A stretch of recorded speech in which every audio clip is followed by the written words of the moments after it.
Olá, tudo bem? Eu espero que esteja tudo muito bem aí com você. Eu sou o Dr. William Eduardo de Souza, sou advogado, especialista em direito imobiliário, das sucessões e também agronegócio.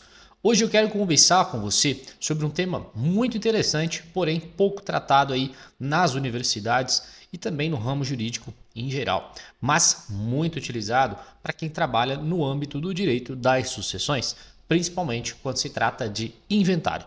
Hoje nós vamos conversar um pouco sobre o incidente para remoção ou de remoção de inventariante. Isso mesmo, pode parecer estranho para você, você não tem ouvido ainda isso aí nas bancas da faculdade, porque não é um tema muito tratado dentro das universidades. Geralmente nós aprendemos o básico lá dentro da universidade, porém, como eu sempre digo, a prática é muito diferente da teoria, certo? Vamos lá então, o que é isso? O que é esse incidente, né? O que é a remoção de um inventariante? Bem, para poder explicar um pouquinho melhor para vocês a respeito disso, eu preciso lembrar o que é a figura do inventariante ou da inventariante.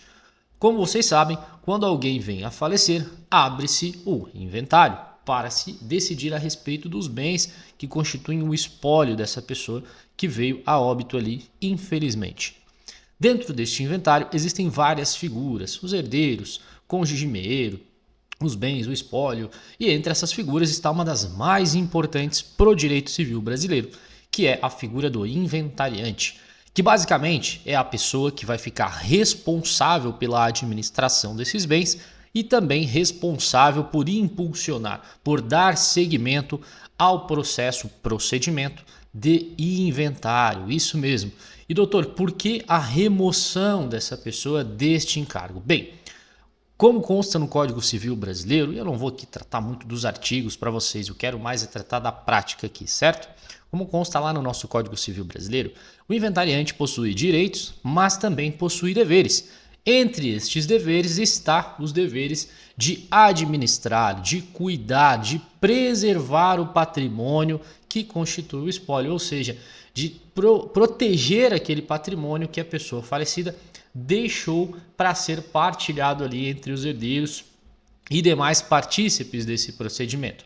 Além disso, né, precisa também prestar as declarações, principalmente as primeiras declarações, dentro do processo de inventário e dar andamento a esse processo para que ele não se perca no tempo, porque isso vai gerar dívidas, vai gerar multa, vai gerar muitos problemas, vai gerar perda dos bens, deterioração, entre outros problemas que podem acontecer. Então, a remoção da figura do inventariante ou da inventariante, ela é aplicada justamente para estes casos, onde a pessoa que foi nomeada para este encargo, de ser responsável por esse patrimônio, acaba praticando atos protelatórios, né, dentro do processo de inventário ou de alguma forma não administra o patrimônio da forma que deveria administrar.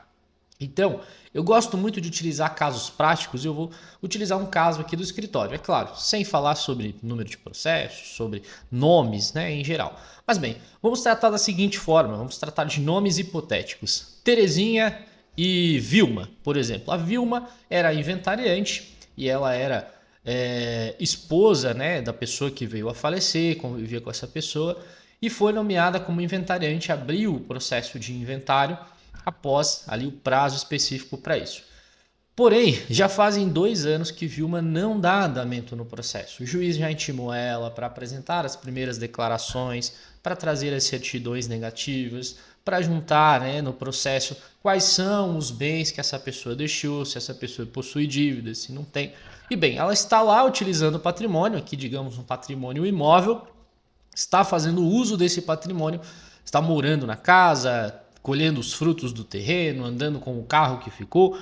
Porém, ela não está dando andamento ao inventário. O inventário está parado enquanto os outros herdeiros não têm acesso ao que seria a cota parte deles, né, dentro desse processo de inventário desses bens que restaram.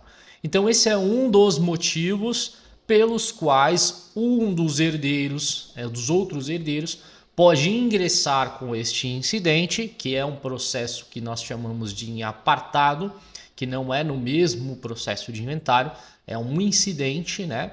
Então vai poder entrar com esse incidente na justiça para requerer ao juiz a remoção dessa pessoa como figura de inventariante para assumir esse encargo e dizer não, a partir de agora eu vou administrar esses bens, eu vou dar andamento a este inventário e eu vou fazer o que tem que ser feito, certo? Então, esse é um dos motivos.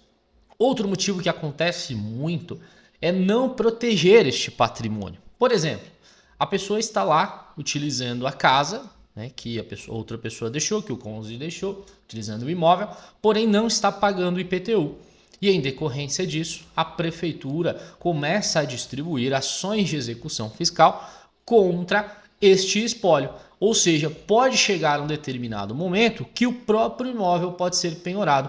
Olha o tamanho do problema criado por causa dessa inércia, dessa falta de ação da figura do inventariante ali nesse procedimento de inventário. Então, a prática desses atos protelatórios, de você não dar andamento no processo de inventário, está constando lá no nosso Código Civil Brasileiro, principalmente no artigo 622, inciso 2, do Código de Processo Civil Brasileiro. Esse Código Civil, mas é Código de Processo Civil do nosso país, tá certo? Então, lá no artigo 622, nos incisos do artigo 622 do CPC, constam essas opções pelas quais um dos herdeiros, um dos interessados, pode requerer ao juiz a remoção dessa pessoa como inventariante, inclusive a incidência de uma onerosidade indevida ou até excessiva dos bens do espólio e o perecimento desses direitos. Ou seja, quando a pessoa faleceu, ela deixou direitos que devem ser espalhados entre os herdeiros. Ela deixou imóveis, esses imóveis precisam ser partilhados entre os herdeiros. E se uma pessoa que seria responsável por cuidar disso e fazer esse procedimento simplesmente não faz e se utiliza desses bens sozinha, essa pessoa está agindo de má fé e diante dessa má fé é possível que ela seja removida desse encargo. Juntamente com essa remoção, ela perde os direitos de administrar estes bens do espólio que passam para os outros herdeiros ou para outro herdeiro em específico, né? Para a figura do novo inventariante ou da nova inventariante. Num caso específico que nós temos aqui no escritório, nós fizemos este incidente, até porque desde o falecimento da pessoa até as datas de hoje, esse imóvel que a pessoa deixou acumulou dívidas de mais de 30 mil reais em impostos, isso mesmo. A pessoa não estava pagando imposto, estava utilizando bem e acabou onerando demais, ou seja, esse imposto vai ser pago pelos bens do espólio, o que significa que os herdeiros também terão um grande prejuízo nesse processo. Diante desse prejuízo comprovado, é possível fazer a remoção desta pessoa ali deste encargo de inventariante para que seja nomeada, né, uma outra pessoa no lugar, um outro herdeiro no lugar para assumir este encargo de inventariante no processo, certo? Então, basicamente, resumindo para vocês, se o inventariante não cumprir com as obrigações, né, de forma de certa má fé, ou às vezes até sem má fé, mas acaba esquecendo, porque não é uma coisa que fica muito ali para a pessoa resolver, não cuida muito, acaba passando esse prazo, esses períodos. Isso pode acarretar em grandes problemas aí para todos os herdeiros e para todo o espólio, certo? Consequências dessa remoção, vamos lá. Uma das consequências, a primeira consequência, é a perda desses direitos, dessas obrigações de poder administrar, de poder fazer tudo o que for necessário para, né, o bem do inventário ali como inventariante. Além disso, uma outra questão que acontece é a nomeação de um novo inventariante para assumir este encargo.